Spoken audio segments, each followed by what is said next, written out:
Today on West Nile Virus, we talk college football. We're getting ready for a big weekend.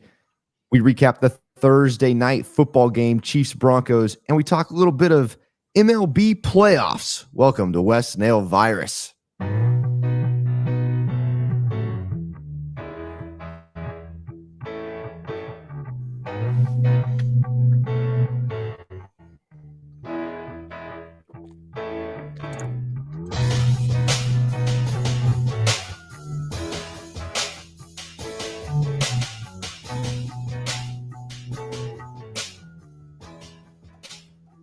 What's going on, everybody? Welcome to the show, the new sports show for sports fans.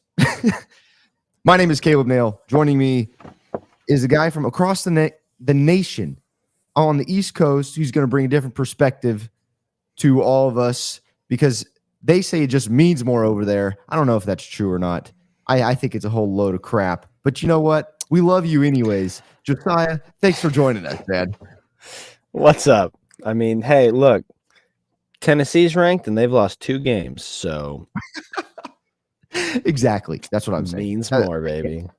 I don't get it. Blown out by Georgia and is still ranked. You can't tell me that SEC. It just means more. Oh my gosh! I'm not saying that's right, but all right, we're gonna hop into college football. We had some wild games last night. West Virginia versus Houston. Houston wins on a Hail Mary. By the way, West Virginia scored with 16 seconds left. Houston gets the ball, chucks it deep, scores a touchdown, and wins by 2. And it was West Virginia. Wow. The line was West Virginia -3. Dang. Dang. This is unbelievable. Green, their West Virginia's quarterback, threw for 391 yards and 2 touchdowns. And Carter, the wide receiver, had 5 receptions for 116 yards. Unbelievable performance. The game was just so fun to watch. Also, last night we had SMU over East Carolina, 31-10. And since this show is 3 days a week, we didn't talk about the Wednesday night games. We're not going to talk about them, but I'll give you the scores. UTEP over FIU, and it was FIU's big night with the cool uniforms, and they stink. And then Sam Houston loses to New Mexico State. Sam Houston, new to FBS Division I college football, they're 0-6. Them in Nevada, they haven't won a game yet. So, poor Sam Houston. Tonight, we have some games. They were hoping it would go like James Madison's entry, but not quite. No, not going to happen. Tonight's games, Tulane, Memphis. That's a big American Conference game. It should be a lot of fun. Fresno State, Utah State. You know, this is a half Fresno State podcast right here. True. We're 4-point favorite. It's going to be tough. I believe our backup may be starting this game. Our third string was taking reps with the ones a couple days ago. Wow. So we're going to see who comes out at quarterback. Jaden Mandel, a freshman. So we'll see who comes out. Is it going to be Mikey Keene? He was in practice. He was at practice in a walking boot. So we have no idea who's going to be starting at quarterback. They kind of keep things under wraps there, which is, it can be nice. It's good for, I guess, game planning. But either way, Fresno State only a 4-point favorite over Utah State. And then later tonight, we have Stanford, Colorado. Colorado, 11.5-point favorite. I mean, I got to tell you, I think Stanford has a chance in this game. Any thoughts, Josiah, on any of the games tonight? Fresno State, Utah State, Stanford, Colorado, Tulane, Memphis. Obviously, I'm excited for Fresno State, Utah State. I think that'll be a good game. Tulane is a good team, so they'll be fun to watch. They have one loss, but it was to Ole Miss, who's a pretty good team, and so that should be a pretty dominant win for Tulane. I think. You think so? I think Memphis is a good team, and but we'll see. We'll see. I do agree. Memphis is a good team. I just think Tulane is better, so I think they should win. Okay. If I was betting, I'd bet on Tulane. But Tulane's covering the -5. Okay. Yeah. Then we got Stanford, Colorado. Yeah, I'm gonna have to disagree with you on this one. I don't think Stanford has a chance. I mean, look, Colorado and Stanford have both played USC, right? And Colorado, they kept up with them in scoring and bad defense for Colorado, but they kept up in scoring with USC, whereas most people are gonna Stanford keep up with scoring. Yeah, other than Stanford. Yeah, Stanford scored 10 points and allowed 56 to USC. Yeah. I don't know if it looks great for Stanford. I'm thinking Stanford loses this one by my prediction's going to be like 37-10. Oh man. Okay. Yes, I don't think it's going to be very close. But, it's a home game for Colorado. They're getting back on track, and Travis Hunter's back. So I mean, we'll see if he's on, a pitch count or a rep count, I should say. But with Travis Hunter being back, that changes everything. It does, and also Stanford is definitely in full rebuild mode. So, other than their tight end, good tight end. Urasek is an absolute stud. All right, we're going to run through the top 25 and give our thoughts on the games, and then we're going to give our upset picks. We have a couple upset picks, and in the past, Josiah, when we've done this, we've limited our upset picks to either a team beating a team ranked in the top 25, or they have to be at least like 6.5 points, 7 points as for an underdog. Now we're changing that. You just have to be an underdog. But let's run through the top 25 first, starting with Georgia. They are playing at Vandy. This game is on CBS. I think that's an absolute joke. That's dumb, honestly, that it's on CBS. I don't even know why it is. I don't think anyone in the world is betting on Vandy to win this game, or honestly, I mean, I could see why you bet them to cover a 31.5 point spread, but when the spread is 31.5 points, it shouldn't be on CBS. Yes, but that I totally agree, and that's why I laugh. And I thought when I saw the commercial on CBS that this was going to be aired there, I thought, you have got to be kidding me. I know it's CBS, it's an SEC time thing, but I mean, just the top 3 games, 1, 2, and 3 ranked games. It's just embarrassing.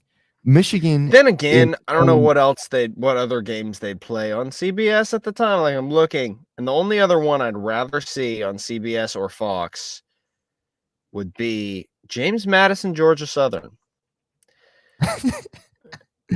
That's actually I do like James Madison. Is that a 9 a.m. game? 12 p.m. Well, 12. Yes, 9 a.m. for you. Yeah, sorry. Yeah. Yeah. That game is huge. Georgia Southern is a good team. James Madison's undefeated right now. That's a huge game. We didn't have that written down. Thanks for bringing that up, Josiah.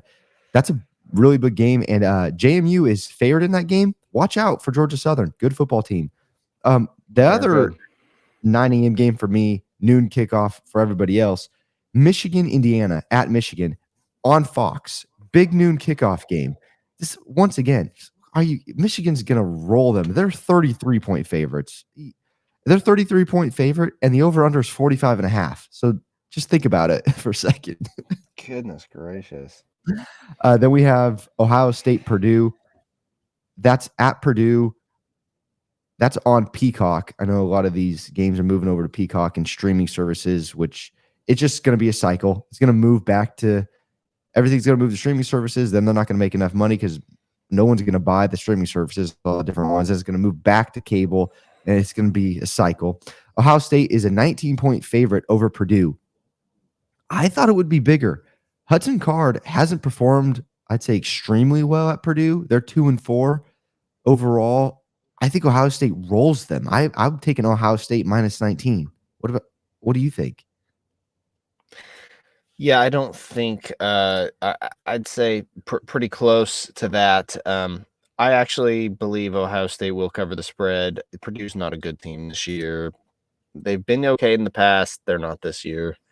They've No, already dropped games to Fresno State. They've dropped a game to dog. Syracuse and to Iowa. Yeah. I mean, and Wisconsin. But I mean, yeah, no, they don't have a chance in that one. Those won't be very interesting primetime games. Well, I guess they're not primetime, but Well, yeah, I would noon say this is games. noon kickoff is pretty prime time. But I'm looking in this game. I'm looking for Ohio State quarterback to have better play, to grow in confidence. Are we looking at Marvin Harrison Jr. now? Because last game, when we turned to Marvin Harrison Jr., we turned the game around and he took over. We win big. I think you got to start with Marvin Harrison Jr. Let's scheme him open. We got to make the right throws though and the right reads. But you have to have confidence coming into this game. It's got to be a confidence booster. Yeah. All right, next No, one. agreed. Florida State against Syracuse. Florida State 17.5 point favorite. I mean, Syracuse is a deadly team. You cannot look over them. When they want to play, they can show up and play. So I'm not taking Syracuse. I'm going to take Florida State to cover the 17.5. But if Florida State struggles or if they look past Syracuse, this game could get ugly for Florida State quick. Yeah, I can see that. I can see them having some potential as a giant killer. That being said, the next game, Arkansas versus number 11 Alabama. I don't think Arkansas has a chance. I would like to say they do. I love their coach. I love Sam Pittman. But does he have a job if they don't make a bowl game? No, I don't think. I think Sam Pittman he has maybe one more year left in him if they don't start doing a lot better fast. I mean, like beating Alabama. KJ Jefferson was hyped up so much this year. I think that hurt them. Yes, well, that's the thing. Yeah, they had some hype, and they have now lost 4 games in a row, 3 of which have been one-score games, and one of which was a 12-point loss to Texas A&M. Yeah, a lot of people are disappointed with Arkansas because the expectations were so high, and I've heard a lot of talk about this Arkansas-Alabama game. I don't think there should be. Alabama's going to win. It's not going to be close. Yeah, I don't think it'll be close. Look, Alabama's struggling this year, and I think that's probably why there's so much talk about it, but there's only so much Alabama can struggle. Right. And I don't think this falls in the bounds of that. No. Next game, Utah plays Cal. Utah's an 11-point favorite. I actually like Cal to cover here. I know it's at Utah, but Cal has a really good running game with running back Jay Knott, and they have weapons all over this field. Utah still waiting for Cam Rising to come back. We'll see if they can make some plays. I like their quarterback is a guy from here, so I'm cheering for him, Johnson. But they have struggled to score points. Utah has. And Cal yes, they have. I mean, they only scored 31 on Weber State. So, yeah, I don't think Utah loses this game. And if I'm a betting man, I'm betting on Cal to cover the 11. I don't think Cal wins though, but it should be a good game. Massachusetts plays Penn State. We don't even need to talk about that. Nope. Biggest game of the weekend, top 10 matchup. Oregon travels to Washington. We talked about it on Wednesday, Josiah. Huge game. Huge game. That is an exciting game. That is a very exciting game. Everyone, if you're circling one game to watch, circle that one. That'll be really fun to watch. And by the way, Josiah and I both picked Washington to win that game. Yes, we did. Yes, we did. All right, Tennessee is still ranked 19. I think they're a little overrated, but they get Texas A&M coming into town. We're going to talk about this game later because that's going to be on a upset segment, by the way. Little sneak peek. So I'm just going to skip right past that one. Then we have Kansas, who's ranked 23, traveling to Oklahoma State. Kansas is a 3-point favorite. Oklahoma State has struggled. Gundy really needs this game for his job, in my opinion. They finally have a quarterback in Alan Bowman. He's been struggling, though. They really haven't figured out their quarterback situation, but they're sticking with Alan Bowman. And then, how does Kansas respond offensively? Because I know Jane Daniels hasn't been himself. He hasn't started. I don't even know if he's starting this game. I need to look. He's doubtful. He's doubtful to start. Yeah. So how does Kansas respond? Can they beat an Oklahoma State team that is playing for their coach and really trying to get back in the Big 12 race? Because the Big 12 has been disappointing other than Texas and Oklahoma. Yep. Then we get Louisville versus Pittsburgh, and that isn't going to be the biggest game, I don't think. Pittsburgh has lost almost every game they've played. They dropped games against Cincinnati, West Virginia, North Carolina, Virginia Tech, and only have beat Wofford. About a disappointing team.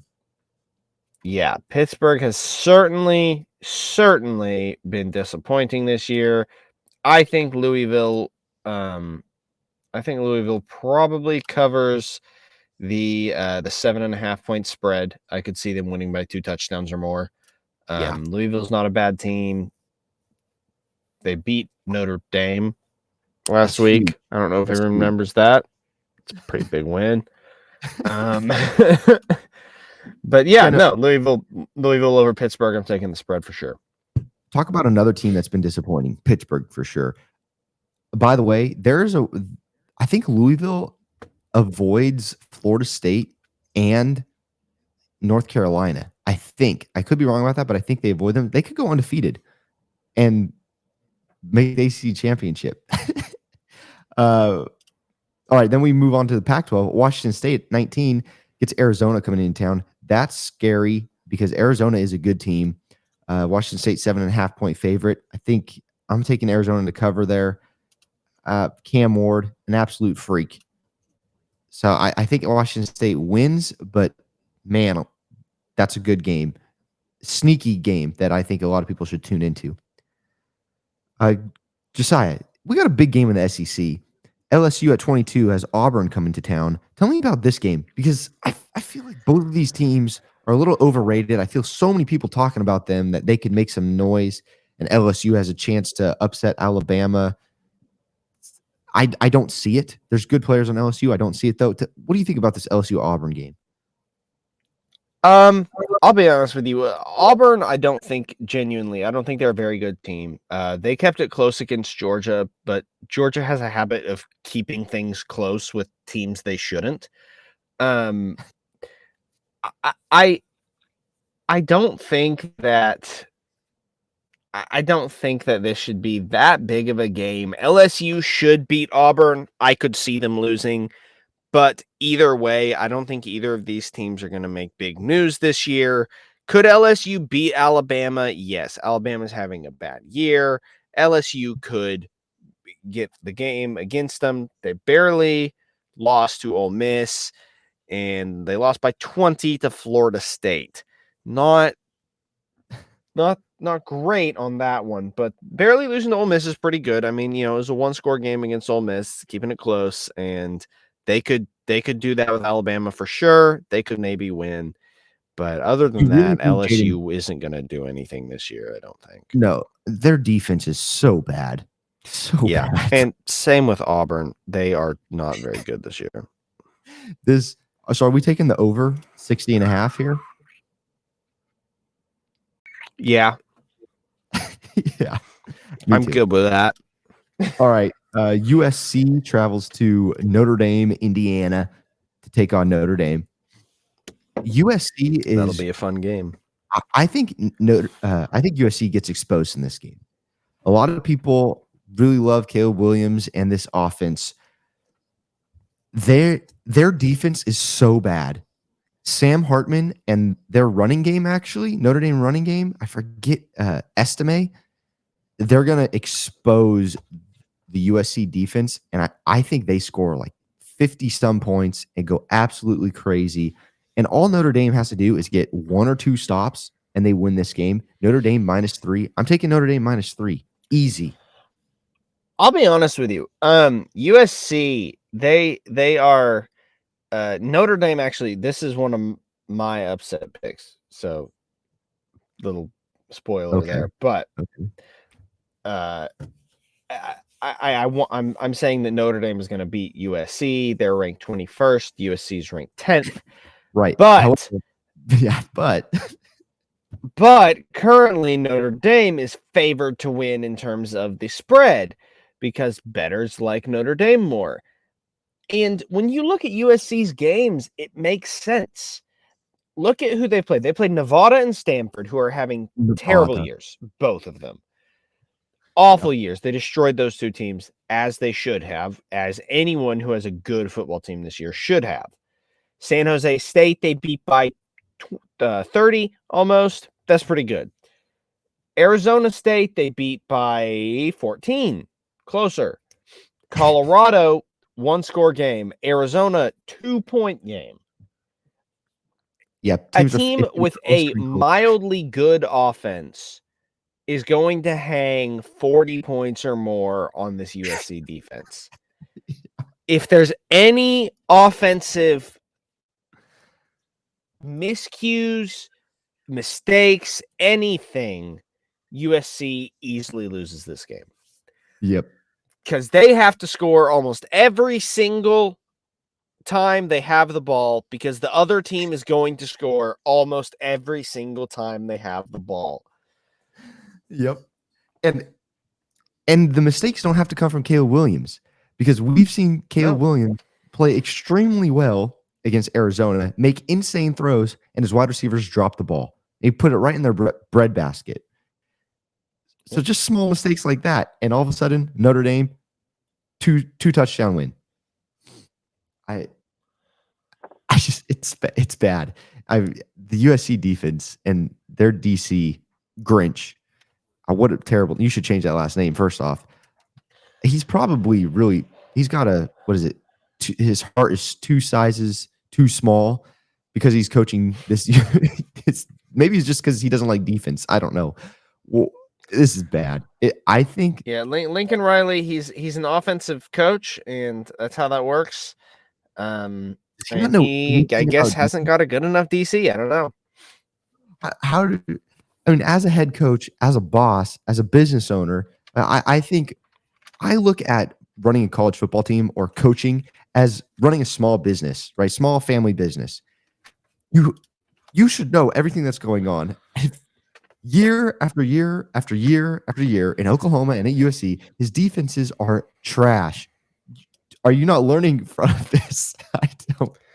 I don't know. All right, you'd think eventually he'd learn after he drops a big game every single year. But anyways, right? Yeah, Miami travels to Chapel Hill to take on North Carolina. After Miami didn't knee it, and then they lost to Georgia Tech. I think many people are questioning this offensive coaching staff, and not even the offensive coaching staff, even the head coach. And I think the players are as well. I don't think they beat. They're a good team, but I don't think they beat North Carolina. Drake May is very good. North Carolina is undefeated. And by the way, North Carolina is undefeated. Not too many people talking about them right now. There's a lot going on in this country and not a lot of talk about North Carolina. No. Well, I think probably it's because they haven't beat a ranked opponent yet. But this is their good here in Miami. Miami's ranked 25th. Miami is a good team. I think they could win if they don't pull some crap like they did against Georgia Tech. I cannot believe that. I cannot believe that. You could give the ball to my 10-year-old brother, and he could have ended the game where Miami couldn't. Like, literally anything except run a play, and fumble. Anything except run a play and fumble, and they win that game. anything. Gosh. Even if they throw a long interception, they probably still win the game. Did you see the video of the guy sitting on the sideline, the player saying, "What Yes. the F What are we the doing?" F are we doing? Everyone was thinking that. In the nation, everybody was thinking, what is happening? I mean, you got to feel for the kid I'm not imagining the fact that I've watched 23 years of college football and that was dumb, right? And then 30 seconds later, Georgia Tech wins, and you're like, okay, yeah, no, that was dumb. It was so dumb. You got to feel for the running back first off, because right, you should not fumble that ball. Right. Whatever play call that is, you got to execute it well, and you got to know they're coming for the ball. Too. Right, so but mistakes happen. Right. You got to feel for the rest of the kids, because the play call, I mean, the coach has to take full ownership of that. He has to. The coach has to go up there. He's got to be like, guys, I'm sorry. That's on me. Fumbles happen, and I should have kneeled that. By the way, that's the second time he's done that. Second time he's done that. Your last name is crystal ball. I mean, you feel like you're looking into the crystal ball.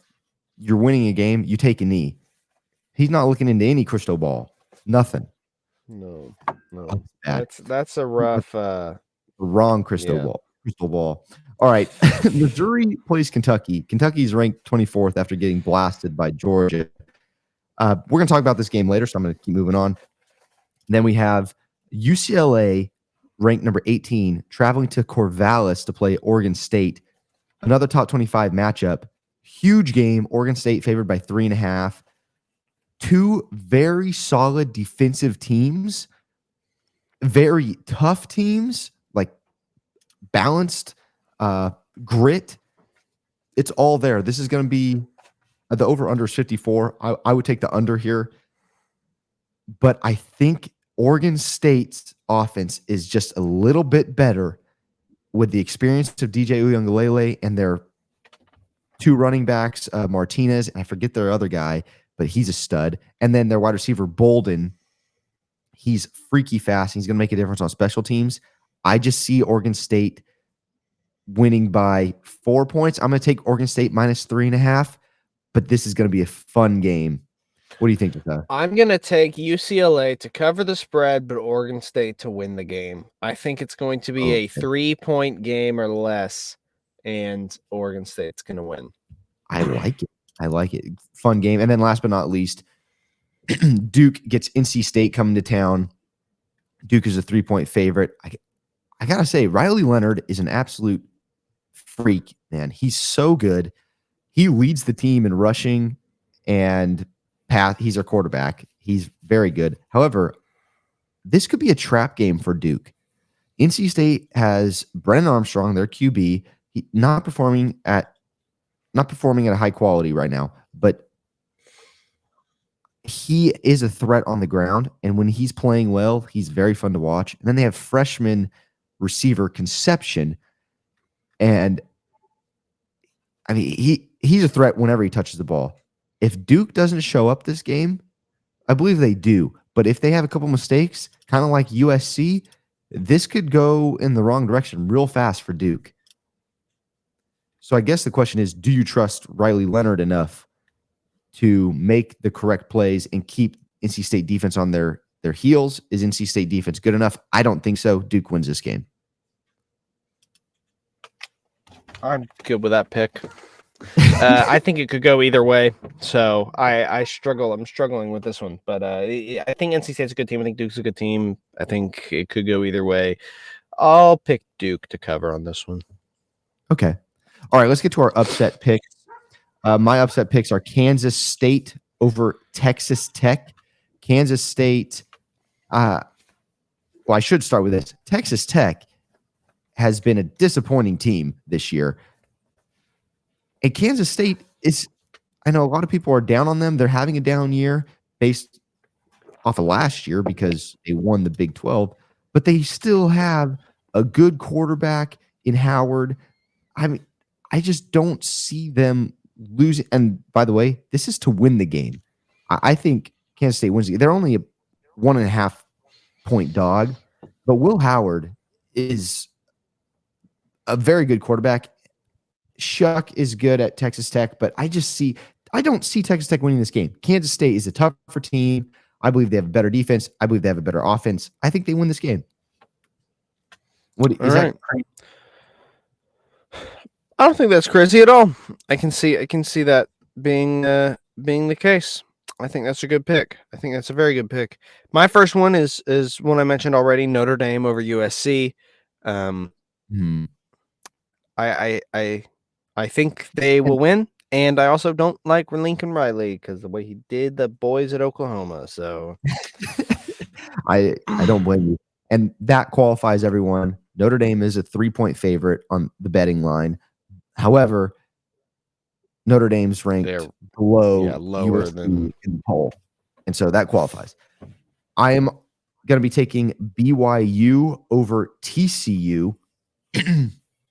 BYU, I think, is a more complete team. They're a 6-point underdog at TCU, but BYU has shown us that they can play. And I mean, TCU has players, but I'm going to take BYU in this one. Oh, that's a fair pick. TCU was, a lot was expected of them this year, given that they made the national championship last year. But you do have to remember they lost their best player and a lot of other players. It hasn't gone very well for them, and it's I think that's a good pick. My next pick is Colorado State beating Boise State. Ooh, I like that. Colorado State beating Boise State, and I think it's very possible. Boise State's your rival over there in Fresno State, and I just think it's a very possible win. I like Colorado State in this one. It's a 9:45 game on the East Coast, so a little late for most people, but I'm gonna try and stay up and see if I can Get her pick right. watch my Rams beat the Broncos. Well, and I will say, do we see Taylon Green come out at quarterback for Boise? There's been talks that there could be a benching happening in Boise. So, Wow. I don't know if that's going to happen, but if Colorado State comes out hot and is keeping up with Boise, they have a decent defense, but Colorado State, they know how to score some points, man. They put up, I believe, 44 on Utah State. So, or 33, I believe. I 44 or 33, I can't remember, but basically what's going to happen is Colorado State's going to get a lead here, then Boise State will come back.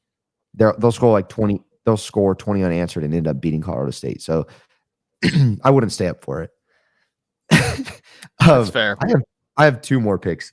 I'm taking Texas A&M over Tennessee. Tennessee's a 3-point favorite, and they're ranked number 19 in the country. I don't trust Milton. I don't. He had a decent game last game, but Texas A&M has a good defense when they want to show up and play. Max Johnson is going to be starting. I actually like Max Johnson. I think Texas A&M wins this game. It is in Tennessee, so they're giving them 3 points there. So, that tells me it's kind of a toss-up. I'm taking Texas A&M. All right. That's not a bad pick either. None of these are, honestly. My last pick though is not, neither team is ranked, but fans of this podcast may have seen one of those teams last week. Wyoming over Air Force. Huge game. Very, very big for the Mountain West. So any Mountain West fans, keep your eyes out for this one. Wyoming at Air Force. It's going to be a great game. They're two good teams. Wyoming's 11-point underdog. I believe that is the case. Yes, they are 11-point underdogs. And look, Wyoming's a good team. They went into Fresno State. They beat the Bulldogs. It was a close game, but they didn't come here. They were in Wyoming. Oh, yes, they were at home. They were at home. But either way, they beat the Bulldogs. Close game, but they won.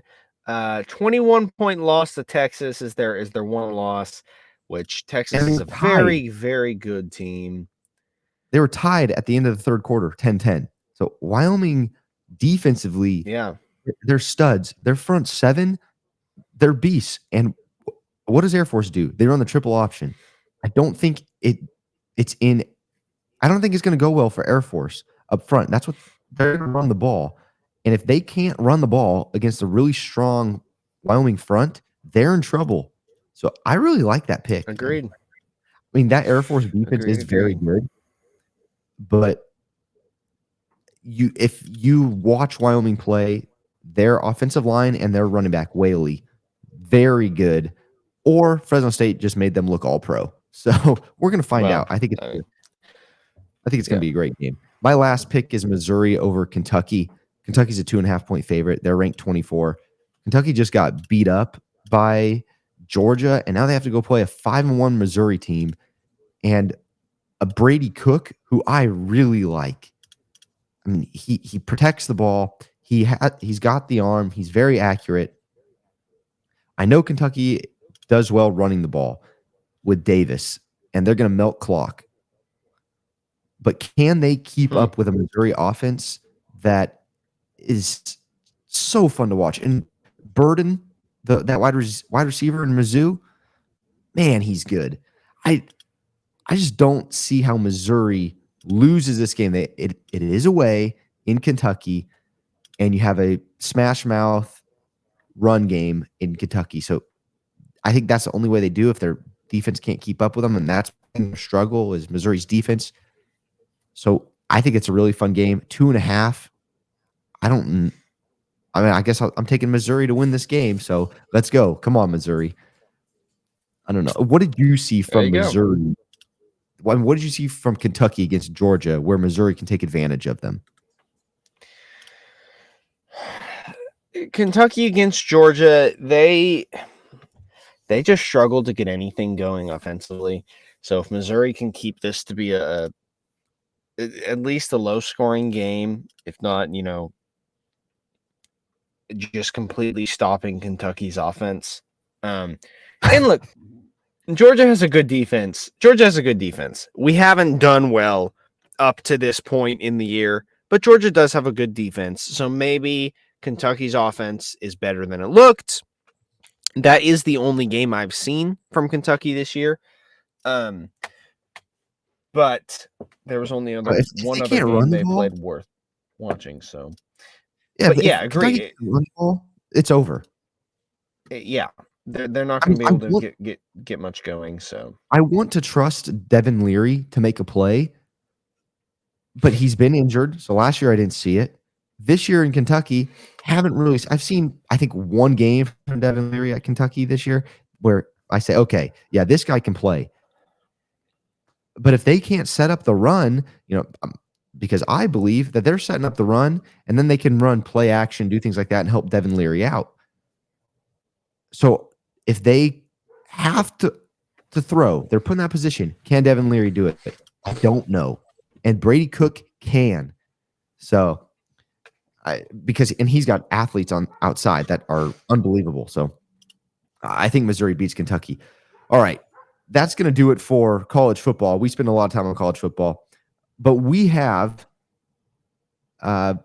Phillies advancing to the NLCS to talk about, and we have NFL. We're going to end with NFL, but let's talk about the Phillies defeating your Braves, Josiah, and advancing to the NLCS. They're going to meet the Diamondbacks, who swept the Dodgers while we were away. The Diamondbacks are a fun team, and the Dodgers just continue to underperform in the playoffs, just like the Braves. So let's talk about your Braves, Josiah, and then we'll get to the Phillies. The Braves had the best record in baseball coming into the playoffs in the regular season. Then they run into the Phillies, and the Phillies are on fire at the plate. They're just blasting home runs left and right. And as I listen and as I watch the Braves play, a lot of people say, okay, to take the next step, we need a pitcher. that can perform at a really high level. I thought the Braves had that, right? And I mean, I thought the Braves were the complete team coming into the playoffs. But when you go against the Phillies, you can't hit them. You couldn't score points. I mean, in this last game, you put up 1 point. I mean, here Phillies, the Braves scored 0, 5, 2, and 1. So in game 2, they score 5 and they win 5-4. But they let up 3, 4, 10, and 3. Yes. Even in the game they won, they let up 4 scores. Yes, 7 years ago. Yes, you're right. But in this age of baseball, you have to be able to score runs. I mean, look at all these teams that are still in. Astros, they hit the ball really well. Guys, absolute studs at the plate. Rangers, everybody can hit. Phillies, everyone can hit. Diamondbacks. I mean, I'm looking at the Phillies' last bunch of games, and I will say they always have high scoring games. I mean, 10-9, 5-3, 10-6, 5-3, 6-5, 7-6, 8-5, 3-2. That's like the low scoring one on here. 9-6, 10-3, 6-5. Yeah. 16-2. Before we get to the Phillies, I still want to talk about your Braves. I think that they need a consistent hitter, and they may have just fell in a rut this series because we've seen it from where was Riley this series? We saw Darno a little bit, Acuna. Where were these guys? Albie, that no one was hitting. No one was hitting. And that's the thing is, I'm not too worried about the hitting for the Braves just because they've done well at it up till. By the way, I was reading the Braves record, not the Phillies. My bad. Oh, but I know that they have. I know that they have good hitters. They just weren't performing, and I don't know why that is. I mean, you playoff could say jitters, I guess. I don't know, but it sucks that it happened when it did. I wish the Braves had been able to beat the Phillies, but they couldn't, and the Phillies move on. I mean, you have Acuna in this game, 0 for 4. Albies, 0 for 4. O'Reilly was really the only one that did anything. He was 2 for 4 with a home run this game, and then Murphy was 2 for 4. But then you have Olsen, 1 for 4. Azuna, 0 for 3. Pilar, 0 for 3. Arcia, 0 for 2. You just based off the names, and I agree with you. You should still have faith in the hitting at the Braves, especially when you win 104 games. By the way, you won 104 games. That's insanity. That's a lot of games. You have to have a performance better than that in the end. And yes, I agree. The Phillies pitching is good. I get it. But the pitching for this game for the Phillies, I mean, you had Suarez go 5 innings. He only gave up 3 hits, and they're not big. 3 hits in 5 innings is crazy. And you had guys on base in position to score, and you left them on. I should have pulled up the stat of how many guys they left on base. I think there were 2 on in 1 inning, first and third, and they left them on. I think bases were full in another inning. Nobody scored, or maybe they got that 1 run. I can't exactly remember, but you got to perform well, man. So at the plate, when runners are in scoring position, it didn't happen. So I think the Braves, and I'm not a Braves fan, by the way, I'm just a baseball fan. The Braves have to take that next step at the plate rather than pitching. You should win if you're only giving up 3 runs, you should at least be competitive at the plate. I agree. They need more clutch hitting, but it is what it is at this point. All right, well, let's talk about the Phillies. The Phillies are on fire. They're going to play against a Diamondbacks team that is scrappy, and I really like the Diamondbacks. They're a lot of fun to watch. But how can you not like the Phillies. Trey Turner goes 4 for 4 with a home run.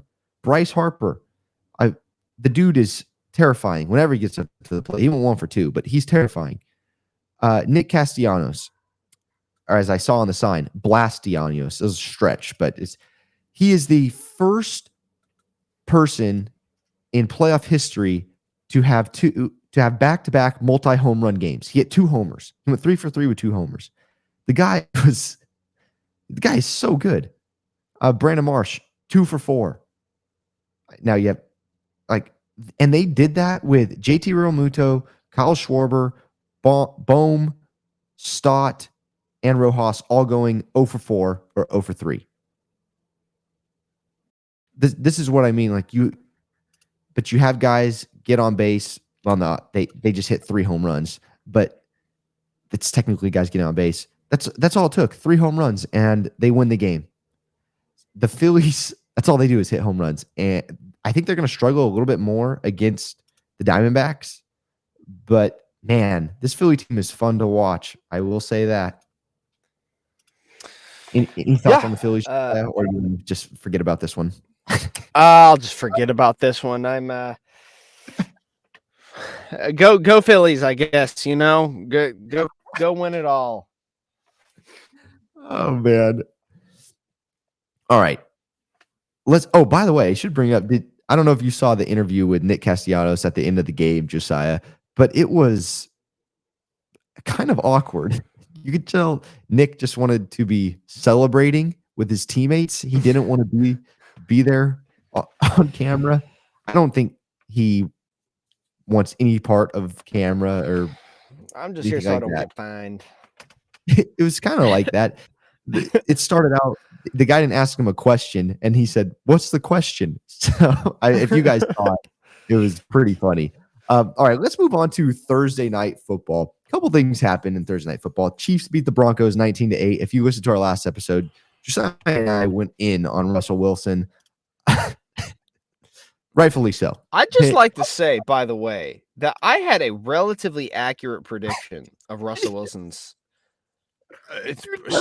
line. I think I said 11 for 25 or something like that. Yeah, 120 yards. 120 yards. I said 0 touchdowns and 2 interceptions. He got 1 touchdown and 2 interceptions. He got less yards than I predicted, and he only connected on 2 more passes. Yeah, 13 for 22, 95 yards. Yeah. No, well, let's start with Russell Wilson. I don't want to put everything on Russell Wilson because his O-line is not good. It's not good. That's the truth. Yeah. But I will say this. He didn't have a good O-line in Seattle.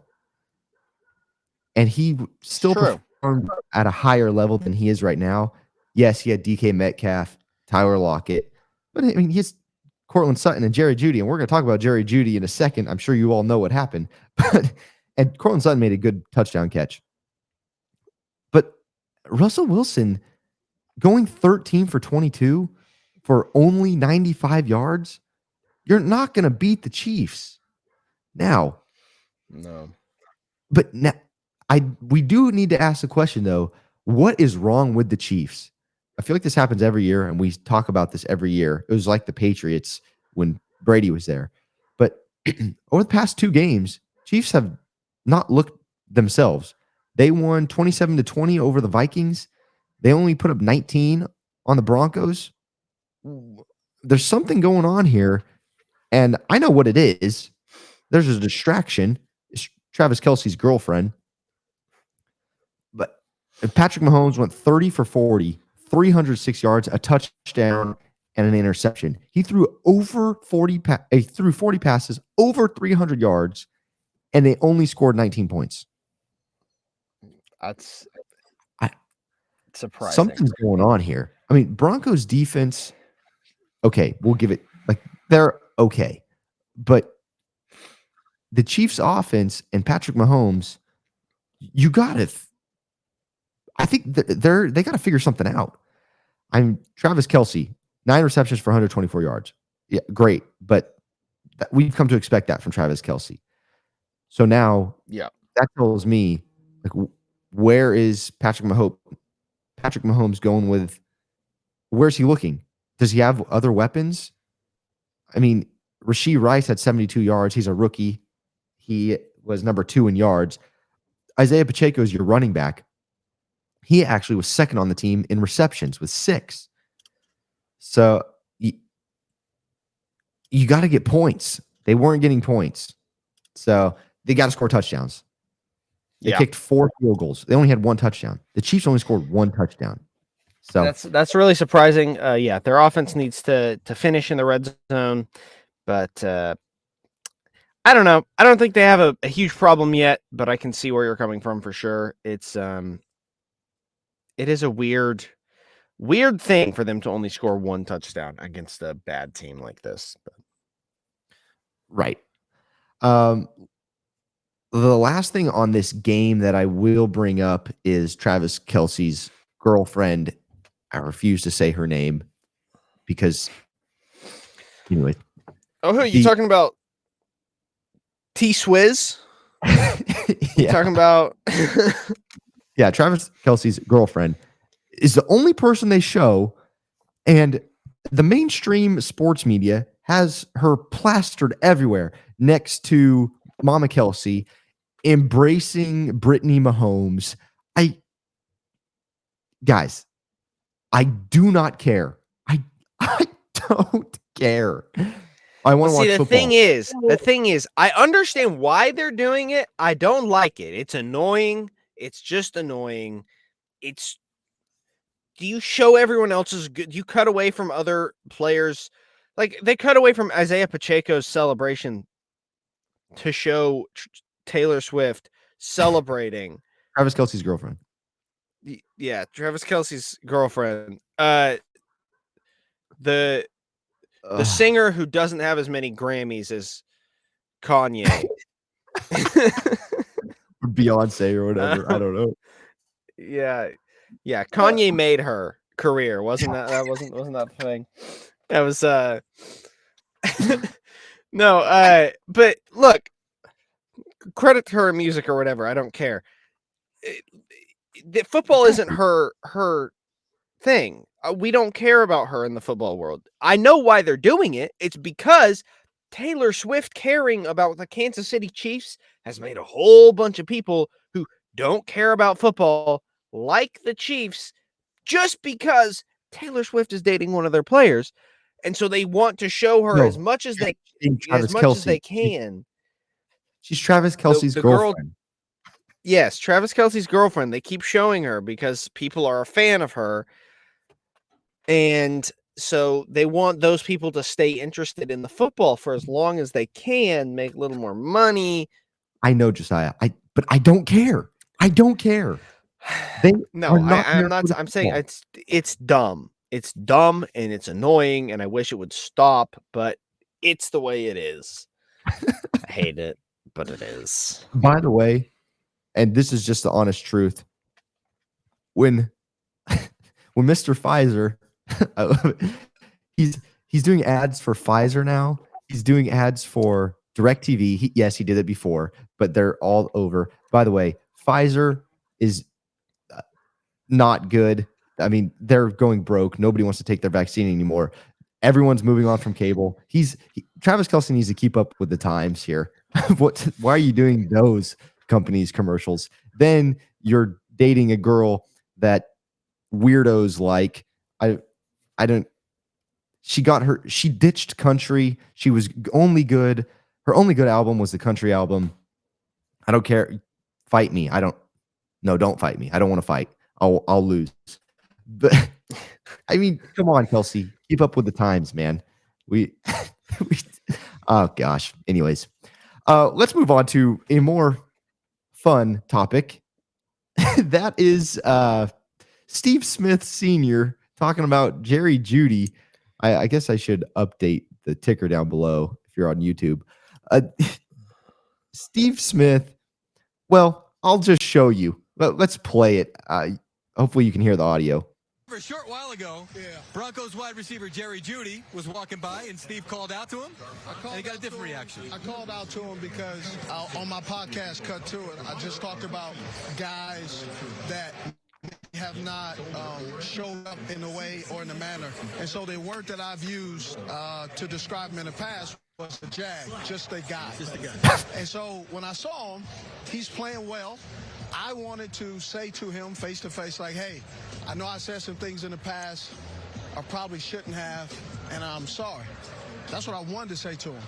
His response, Mike Robb and Bucky, was ninja. Ninja. Yes, I'm using the word ninja. I'm just using the word ninja. I don't mess with you. And it was a curse word. And so I was like, all right. And then he repeated it. So I'll say it again. I'm sorry that I said you were a jag, just a guy who's an average wide receiver they use a first-round pick on that isn't doing anything. I hope today that you actually show up in a way that you haven't showed up in the last couple of years since they drafted you. So if you ever got a problem with Agent 89, I'm sorry for saying that you're an average wide receiver that they eventually will move on. And when teams call me and asking, should they trade for you, I will say no, don't trade for Jerry Jeudy because he's mentally unable to handle constructive criticism from people who watch specifically, can he be a wide receiver? He could be a wide receiver. He's a tier 3. Go back into the studio. I'm done now. Thank you. Brett? Takes off the mic. Dude, I mean, look, Jerry Jeudy has not performed at the level most people were expecting. Obviously, he's not a bad receiver, I don't think. But to be fair, Steve Smith probably knows a little more about being a good receiver than I do. So I don't know. Than most people. Look, I'm just gonna say this. If I'm Jerry Jeudy, right, and Steve Smith says that about me, I might DM him on Twitter and be like, oh, what the heck, man? Ninja? Yeah. What do you think? What do you think is so bad about my game or whatever? Like, what do I need to get better at? I'm not going to just be like, oh, I don't mess with you. One of the most iconic receivers of all time. I don't mess with you. Get away from me. I don't like you. Especially when he's trying to apologize for what he said.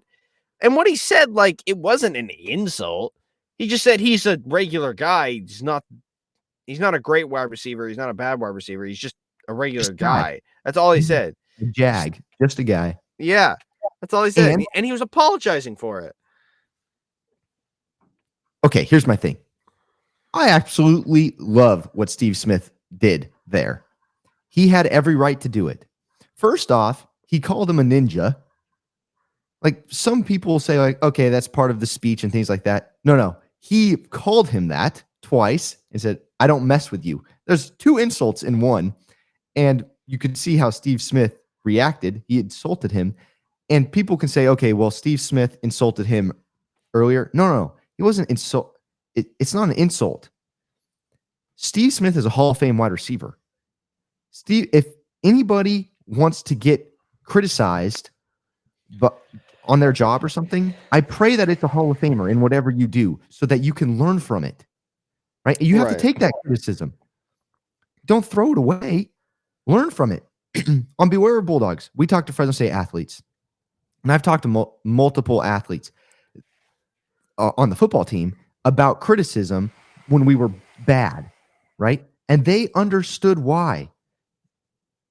It's not hard to look at if you're Jerry Jeudy and say, I have not performed to the level that I want to and what I'm expected of. Everyone can see it. You can see it. What do you need to do to get there? And that's why we ask the question a lot. What's the next step for the Vikings? What's the next step for the Braves? What's the next step? What's the next step for Jerry Jeudy? Everyone should be asking that because they want to get better. You want to get paid millions of dollars? That's the question you ask yourself. And Steve Smith is that person to help you. People are so weak these days. There has to be controversy. They're always butthurt about things. Shake Steve Smith's hand and say, thank you for letting me know what I need to work on. And what I would have liked to have heard from Jerry Jeudy is, yes, I've been working on those things. You tell me I need to work on this. I've implemented that into my workouts. That's what a pro does. Right. Well, pro that's the doesn't thing. take That's the thing. mental- But I don't mess with here's what people don't realize. Just because a lot of people don't realize. I shouldn't say people don't realize. A lot of people don't realize.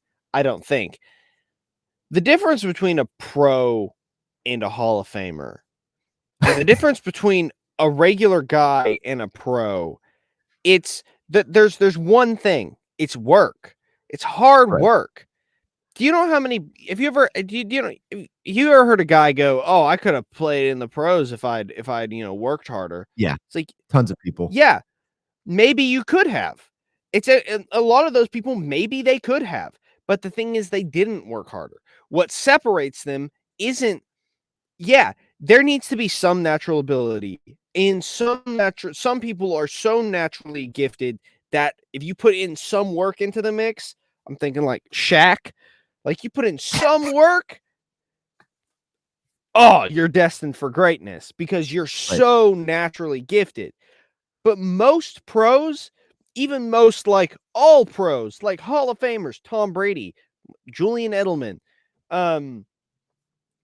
Steve Kobe Smith. Bryant, Steve Smith, any of those guys, what separates them from a regular dude is work. It's hard work. They put in so much more work than anyone else that they are that much better. I mean, the Mamba mentality, dude. Kobe Bryant, he was in no way physically more gifted than anyone else on the basketball court at any given time. He was never the most gifted guy out there, but he was the hardest working guy in the entire world when it came to basketball. And that's why he's a Hall of Famer. That's why Kobe Bryant is one of the GOATs of basketball. And so that's what separates a regular guy from a pro and a pro from a Hall of Famer. It's a level of work that you have to put in. And if Jerry Jeudy can't look at his game and go, "Oh, crap, I need to put in more work," then he is going to be stuck where he is. And look, I'm not saying he can't, turn it around or whatever. Jerry Jeudy, he is obviously very talented receiver. He's put in work. He needs to put in more work. And if he does, he could take it to his next to the next level. But if he stays stuck in a, "Oh, you're saying I'm not good, well, I don't like you" mentality, like he's stuck there, and he doesn't realize, oh, there might be some legitimate criticisms here, then he's not going to improve. And that's what you have to get to improve. Yeah, that's why I agree with Steve Smith by saying mentally he's not there. Physically, he's there. He's in the pros. He's playing. You're making lots of money to play wide receiver. Mentally, you're not there, dude. You got to figure it out. And right now, I would say he is a tier 3.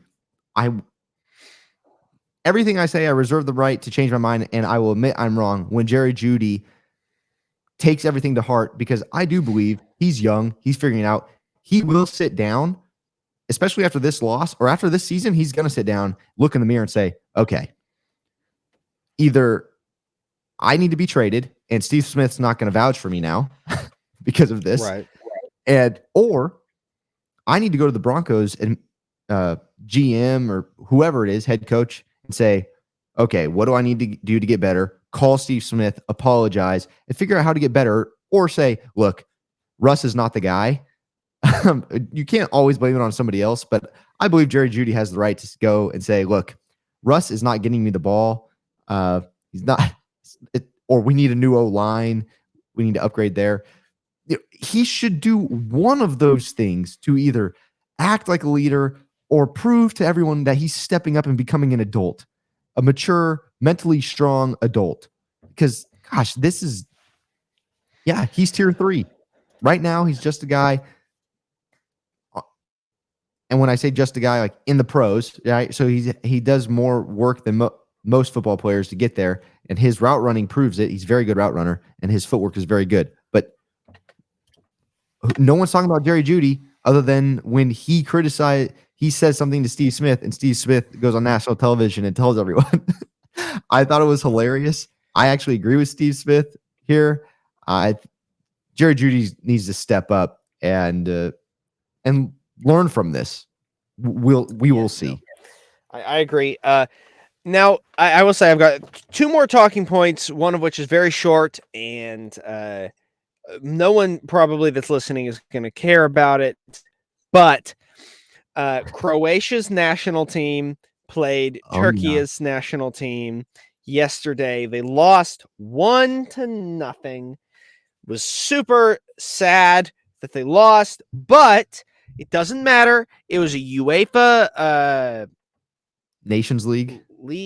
yeah, I think Yeah. Nations League qualifier, and they lost by 1, but they're still up in the tables. They play UEFA Euros. Sorry. They play Euros qualifying. Wales. Yeah, Euros qualifying. And so they play Wales coming up soon in the next few days. It's the last match, I think, in their group. As long as they tie, they are They're- good, and I think they'll move on. So Croatia looking was pretty good in terms of their thing, but upsetting loss yesterday against Turkey. But If yeah, I just wanted to bring wondering, that up. There's a little bit of Croatian blood in us, so that's why. Yes, And then we're USA plays big. Germany. Yes, very excited. Love watching. Our favorite games are international games, and we love watching obviously the American national team and Croatian national team. We love watching them. So Well, if you ever see a soccer game going on, it's one of those teams we're watching. I love the U.S. soccer team, and I will always watch them. But sometimes we get kicked out of tournaments, and Croatia's still in, and so that's who I cheer for when they're out. We'll see. That's exactly. I mean, that's how we operate. We'll cheer for America until they're gone, and then we're Croatia fans.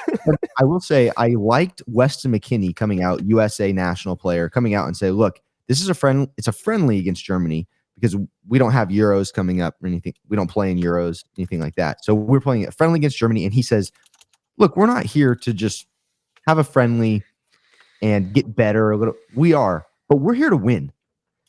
And that's a mentality that I think has been missing from the U.S. men's national team. I think it used to be there. Then there was a period of time where it was we got to discover young talent. We're gonna work on getting better and things like that when it comes to friendlies. Now we're at a place in United States soccer where it's now become okay. We are good, and we need to compete at the highest level because we have players playing on the best teams around the world in Europe. So. And Right. Messi here, like we're attracting good soccer players to the MLS. Our good players the place to play is still in Europe. So they're going over there. We talk about next step. This is the next step. You have to be able to beat teams like Germany. When you beat a team like Germany in a friendly, that increases viewership around the world, not just in the United States, but we do need to increase that. But once again, and we'll talk about it forever and ever, is the MLS is just so hard to watch and get into. The way it's set up is terrible. But anyways, It is.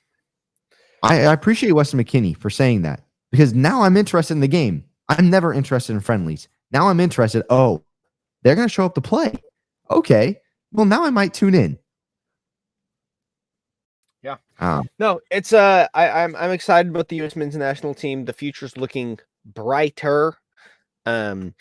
I think there's still some things we need to work on in terms of USA soccer culture and the national team in general, but it's looking up. Super excited for the next World Cup, 2026. Yeah, it's going to be here. It's going to be here. It's going to be here, baby. There's going to be some games in Atlanta, and boy, do I hope I get to go watch one. That being said, my last talking point is everyone listening probably cares a little more about it, and it'll be pretty quick, but boy, am I excited for the new college football playoff setup because dude, there's so many teams I want to see play in the playoff. I was just thinking about it last night. I was like, oh, but Like, I've always wanted to see Georgia play Fresno State. It's going to be a possibility. Like, if that happens, we're both going to the game. I don't know if I would like to see that, but yeah, it'd be fun.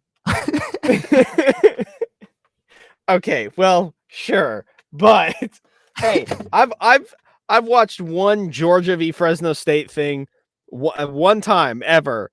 It was a national championship for college baseball. Georgia played Fresno State, and Georgia lost by 1. Fresno State won that one.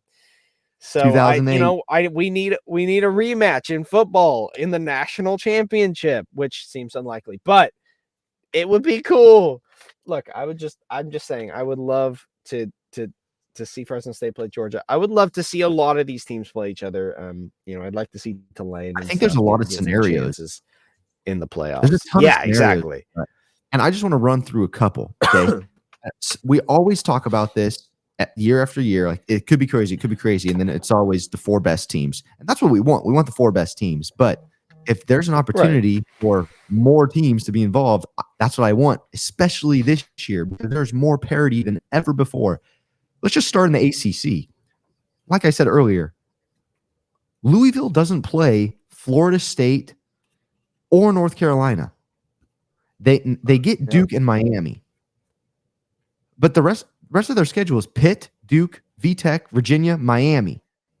And then they have a rivalry game against Kentucky, but they could go undefeated in the ACC. And then you have Florida State. They could go undefeated. You have North Carolina. They could go undefeated. Well, I need to check to see because you could have Louisville go undefeated. You could have North Carolina go undefeated because North Carolina doesn't play Louisville or Florida State. You could have 3 undefeated teams at the end when it comes to the ACC. And then you take are you going to take the undefeated Florida State? And then what do you do with the 3rd team that's undefeated that didn't make the ACC championship? So there's a lot of crazy situations that could happen this year that would end up with a lot of people mad. So yeah, no, I'm super excited for the new playoff where, look, I get one of those 4 best teams is probably going to win it every year. But Georgia, at least give these other guys a chance. Because exactly. Georgia's probably going to win it every year. Just kidding. Knock on wood, But I mean, let's be honest. The 2 best teams are Georgia and Michigan. Just as of right now. Right now, that's what it's looking like. Yeah. But it's so probably one of those teams will win it, right? But the thing is, it's nice to see other teams get a chance, because how am I supposed to know that Georgia is better than an undefeated Louisville unless I get to watch them play? Right. Unless they get a shot at it. And the expanded conferences now, you're going to have more and more of that, because you can't play everyone unless you get rid of non-cons. And which I would hate to see that, but to save the sport, I think you have to. You have to. I don't know if you have to get rid of non-conference games. Because I don't think we're ever going to play everybody. I mean, depends on the size of your conference, but right, you're not going to play everyone because your conferences are expanding. So you're basically gaining non-conference games, right? Because like last night we saw Houston, West Virginia. That was a conference game, but in the past that was a non-conference. You're going to have USC versus Michigan and Ohio State. That technically right now is a non-conference game, but will be a conference game later next year. So you're gaining these, quote, non-conference games, but they're within conference. And so I think you have to play conference games so that we can get the best idea of who are the best teams. Because if we end up with 3 undefeated teams at the end of conference play, that's a problem. It's not going to work. We need to get rid of independence. We need to shove them into a conference. It's just a weird part of college football that I've never understood why there are independents. It doesn't make any sense, and it doesn't really fit with everything else. So just Well, I shove them will into say a that conference. Notre Dame plays a tougher schedule than most teams in a conference right now. So that's the benefit to that. They do have a tougher schedule this year. That is true. That is Like true. And I mean, that I guess you could make an argument for screw conferences. Let's all go independent. But that gets real wacky. So you don't go no, we're independent. not. No, the best way to do it is promotion and relegation. That's the best way to do it. I mean, if you want promotion to- relegation. The thing about promotion relegation is it's just more fun. It's just more fun to watch because your team, there's real consequences and there's real benefits. So it's more fun let to me just say watch. this. But Nobody last night, or very few people last night, tuned into SMU East Carolina. I guarantee it. If it was a promotion, why would they? Yeah, if it was promotion relegation and the game mattered in some way, everyone that was an American conference fan would be tuning in. Everyone that's SMU or East Carolina fan would be tuning in. Myself, who's a diehard college football fan, who just cares about college football, I would be tuning in because now it matters for those schools, right? That's Right. Wednesday, UTEP FIU, Sam Houston, New Mexico State. Nobody wanted to watch those games unless you're a diehard college football fan. All of a sudden, promotion relegation, everyone in the country wants to watch those games because, this school is close to being promoted. We may play them next year in our tier. Let's see how they do. Sam Houston is 0-5. Guys, we can't get relegated. We got to win a game. This game matters, right? But any game Sam Houston plays this year is not going to matter at all. Nobody's going to watch it, especially UTEP FIU. They both have 2 wins and 3 wins. They don't matter. I'm going too long on this. So it's all right. It's all right. There is one more thing I want to say. I said that was my last thing, and I was lying. One more thing I want to say is our boys over at Yeoviltown FC, Caleb and I and our siblings, we've played FIFA for a long time, and we've always been fans of Yeoviltown because we like to start a dynasty or a people are more interested now because of Wrexham.